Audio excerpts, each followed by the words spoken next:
23 de dezembro de 2024. Uma tarde abafada no litoral gaúcho. Em Torres, uma senhora chega com um sorriso no rosto e um bolo nas mãos, o tradicional bolo de Natal da Zeli, receita que há décadas simboliza a união da família dos anjos. O que ninguém sabia é que, naquele ano, a sobremesa carregava mais do que afeto, ela trazia morte. Minutos após o último pedaço ser servido, o clima de celebração vira desespero. Gritos, vômitos, desmaios. Ambulâncias. 6 pessoas foram levadas às pressas ao hospital. 3 não voltam para casa. Entre os mortos, 2 irmãs e uma sobrinha de Zeli. As suspeitas recaem sobre a própria matriarca, afinal, foi ela quem preparou o doce fatal. Mas o que parecia um acidente ou ato de desespero escondia um plano cruel, meticuloso e silencioso. Uma trama envenenada por mágoas antigas, disfarçada de ceia familiar. Aqui no Crimes Urbanos, você vai conhecer a história do bolo de Natal envenenado, um caso que chocou o Brasil e escancarou até onde o ódio pode ir quando se esconde dentro de casa. A família dos Anjos era conhecida por seus costumes simples e tradicionais. A matriarca, Zeli dos Anjos, vivia no interior, em uma pequena propriedade rural. Reservada, de fala mansa e muito ligada às irmãs, ela viajava até Torres para reencontrar a família, uma tradição anual. Esses encontros eram marcados por receitas caseiras, memórias e um sentimento de união que, na superfície, parecia intacto. E havia algo que nunca faltava nessas reuniões, o famoso bolo da Zeli. Um doce que era mais que sobremesa, era um símbolo da presença da matriarca, preparado com ingredientes simples, farinha, ovos, açúcar, acreditava-se, amor. Zeli era o elo entre irmãs, sobrinhas e netos. Apesar da idade, fazia questão de unir a família.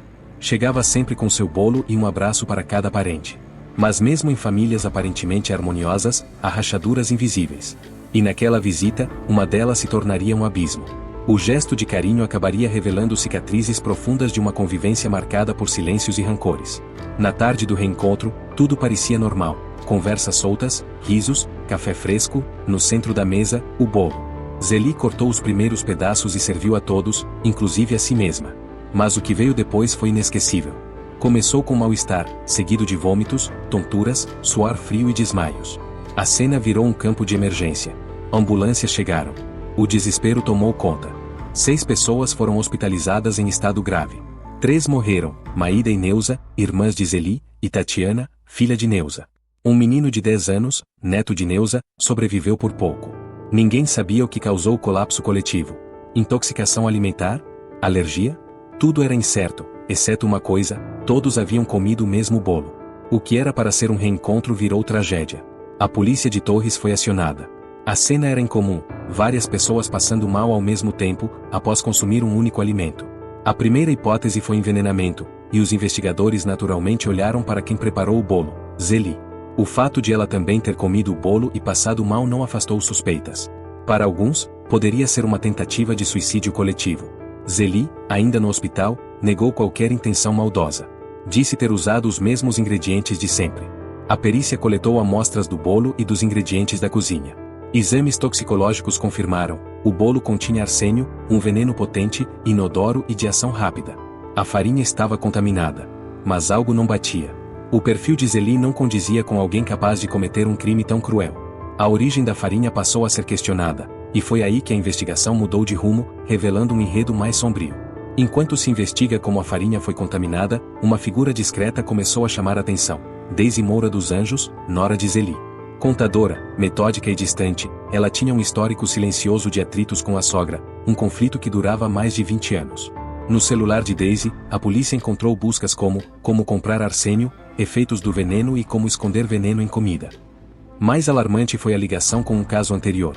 O marido de Zeli havia morrido meses antes, vítima de uma aparente intoxicação, à época, tratada como fatalidade. Com esses indícios, e sabendo que Deise tinha acesso à cozinha e aos ingredientes, cresceu a hipótese de armação. Ela teria sabotado a farinha, fazendo com que a própria sogra, sem saber, oferecesse o veneno à família. A confirmação do arsênio na farinha usada por Zeli foi o ponto de virada. A substância encontrada era de uso restrito e difícil acesso no Brasil, o que indicava premeditação. A perícia concluiu que o veneno foi misturado de forma homogênea, sem alterar o sabor ou textura do bolo. Os exames mostraram níveis semelhantes de arsênio nas vítimas fatais, reforçando a tese de dose única letal. Uma das embalagens de farinha, ainda lacrada, também apresentava traços do veneno, descartando contaminação acidental. Para os peritos, o objetivo era claro: causar múltiplas mortes e encobrir o crime como uma tragédia alimentar. Uma tentativa fria e quase perfeita de apagar os rastros com açúcar e farinha. Com as provas reunidas, a polícia decretou a prisão preventiva de Daisy Moura dos Anjos. O mandado foi cumprido enquanto ela permanecia em silêncio. A prisão abalou a comunidade de Torres, e, ainda mais, a família dos Anjos, que agora lidavam com a dor de um crime cometido por alguém de dentro. Zeli, abalada e fisicamente fragilizada, sobreviveu e se tornou peça-chave na reconstituição dos fatos. Seu relato sobre a preparação do bolo e a convivência com Daisy ajudaram a polícia a traçar a cronologia do crime. O menino de 10 anos, neto de Neuza, também sobreviveu, escapando por pouco da dose fatal. Ele foi o outro elo vivo dessa tragédia. Sua sobrevivência evitou que o crime fosse totalmente encoberto. Diante das evidências, Daisy foi presa preventivamente, tornando-se o centro da investigação.